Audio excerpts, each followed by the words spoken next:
تو فیصل واڈا صاحب نے نواز شریف صاحب کو ان کی واپسی کے متعلق ایک مشورہ دیا ہے۔ بڑے بڑے صحافی نیوز کے اوپر آگے ٹویٹ بھی کرنا شروع کر دی۔ مصطفیٰ نواز کھوکھر صاحب ایک سیاسی جماعت بنا رہے تھے تو انہوں نے واضح کہا تھا کہ بسم اللہ الرحمن الرحیم، السلام علیکم۔ تو فیصل واڈا صاحب نے نواز شریف صاحب کو ان کی واپسی کے متعلق ایک مشورہ دیا ہے۔ انہوں نے کیا کہا وہ آپ کو اس ویڈیو میں بتاتا ہوں۔ تو اس کے علاوہ نان کسٹم پیڈ گاڑیاں، تو یہ ایسی گاڑیاں جو پاکستان میں پھیل چکی ہیں، مطلب ایک ضلع سے دوسرے ضلع تک، ایک صوبے سے دوسرے صوبے تک، تو ان کو روکنے کے لیے حکومت نے ایک اعلان کیا ہے۔ تو اس حوالے سے ایک نیوز سامنے آئی، وہ بھی آپ کو اس ویڈیو کے اندر بتاؤں گا۔ تو اس سے پہلے بات کر لیتے ہیں ایک فیک نیوز کے بارے میں۔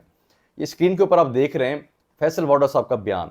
اب اس بیان کے اوپر جو پکچر بنی ہوئی ہے تو اس میں اے آر وائی کا لوگو بھی لگا ہوا ہے۔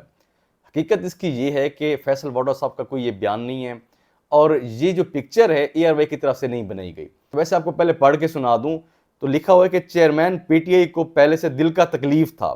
ویسے تو یہ جس طریقے سے لکھا ہوا ہے واضح ہی پتہ چل رہا ہے کہ جی یہ تو مطلب کسی چینل کی طرف سے ہو ہی نہیں سکتا کہ اس طرح لکھا جائے۔ تو ویسے ہوتا ہے کہ چیئرمین پی ٹی آئی کو پہلے سے دل کی تکلیف تھی، اس طرح لکھنا چاہیے تھا۔ انہوں نے کہا جی پہلے سے دل کا تکلیف تھا۔ تو جس انداز سے لکھا گیا ہے تو یہاں سے ایک چیز لگ رہی تھی پہلے بھی کہ یہ فیک ہے، اور جو ایڈیٹنگ ہے اس سے بھی واضح لگ رہا تھا۔ اس کے بعد بہت سے صحافیوں نے بھی اس چیز کو ڈینائی کیا، فیصل واڈا صاحب نے بھی ڈینائی کیا اس چیز کو کہ میری یہ سٹیٹمنٹ ہے ہی نہیں۔ تو یہ ایک فیک نیوز تھی، اس کو پھیلایا گیا آگے۔ بات یہ ہے کہ بہت بڑے بڑے صحافی، میں نام نہیں لینا چاہوں گا، لیکن انہوں نے اس نیوز کے اوپر آگے ٹویٹ بھی کرنا شروع کر دیے، تو باتیں بھی کرنا شروع کر دی، اپنے تبصرے بھی دے دیے۔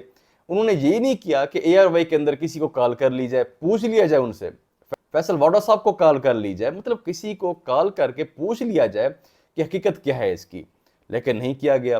اپنے تبصرے دیے گئے، نیوز کو پھیلایا گیا۔ تو اس کے علاوہ بات کر لیتے ہیں جو ایک نئی پارٹی بن رہی تھی، سیاسی جماعت بن رہی تھی۔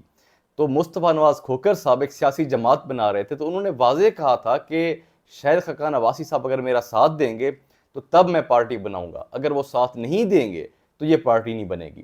لیکن شاہد خاقان عباسی صاحب لندن چلے گئے ہیں، میاں صاحب سے ملاقاتیں کر رہے ہیں، تو اس کے اوپر دو طرح کی باتیں چل رہی ہیں۔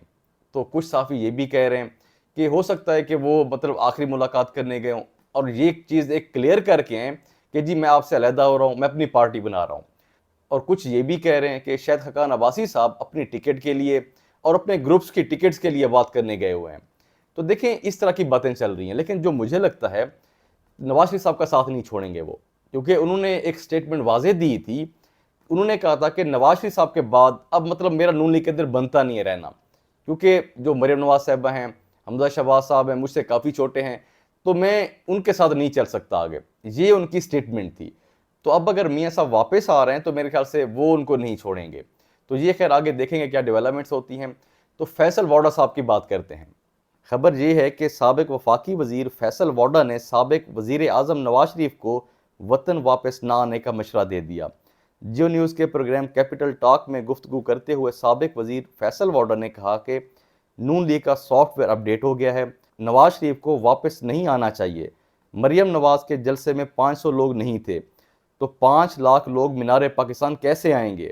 انہوں نے کہا کہ موجودہ حالات و واقعات ایسے ہیں کہ جنوری کے آخر تک انتخابات ہوتے نظر نہیں آ رہے۔ اس کے برعکس پروگرام میں شریک رہنما مسلم لیگ نون بیرسٹر محسن شاہ نواز رانجھا نے الیکشن کے حوالے سے کہا کہ الیکشن جنوری یا فروری میں ہوں گے اور الیکشن 10-15 دن اوپر نیچے ہو سکتے ہیں۔ اچھا، اس کے علاوہ جو اگلی خبر ہے، ملک بھر میں نان کسٹم پیڈ گاڑیوں کے خلاف کارروائی کا فیصلہ کر لیا گیا۔ وزیر اعظم انوار الحق کاکڑ نے ہدایت پر ایف بی آر اور محکمہ ایکسائز نان کسٹم پیڈ گاڑیوں کے خلاف کریک ڈاؤن کرے گا۔ ذرائع کا کہنا ہے کہ ملک گیر کارروائی نہ ہونے کے باعث نان کسٹم پیڈ گاڑیاں ایک سے دوسرے صوبے یا ضلع میں منتقل کر دی جاتی تھیں، اب ایسا ممکن نہیں ہو پائے گا۔ ایف بی آر اور محکمہ ایکسائز مشترکہ طور پر نان کسٹم پیڈ گاڑیوں کے خلاف کارروائی کریں گے۔ ایف بی آر تمام اضلاع میں قانون نافذ کرنے والے اداروں کے اہلکاروں کے ساتھ مل کر کارروائیاں کرے گا۔ ذرائع کا کہنا ہے کہ نان کسٹم پیڈ گاڑیاں ضبط کر کے ان سے کسٹم ڈیوٹی وصول کی جائے گی، جس سے اربوں روپے کا ٹیکس حاصل ہو سکتا ہے۔ ذرائع کے مطابق نان کسٹم پیڈ گاڑیوں کے خلاف ایکشن نہ کرنے والے ایکسائز عملے کے خلاف بھی کارروائی ہوگی۔ ماضی میں ملک گیر کارروائی نہ ہونے کے باعث نان کسٹم پیڈ گاڑیوں کے مالکان بچ جاتے تھے، تاہم اس بار ایسا ممکن نہیں ہوگا۔ تو یہ کچھ نیوز تھیں جو میں نے آپ کو بتا دی ہیں، باقی انشاءاللہ جو اپڈیٹس ہوں گی آپ کے ساتھ شیئر کریں گے۔ اللہ حافظ۔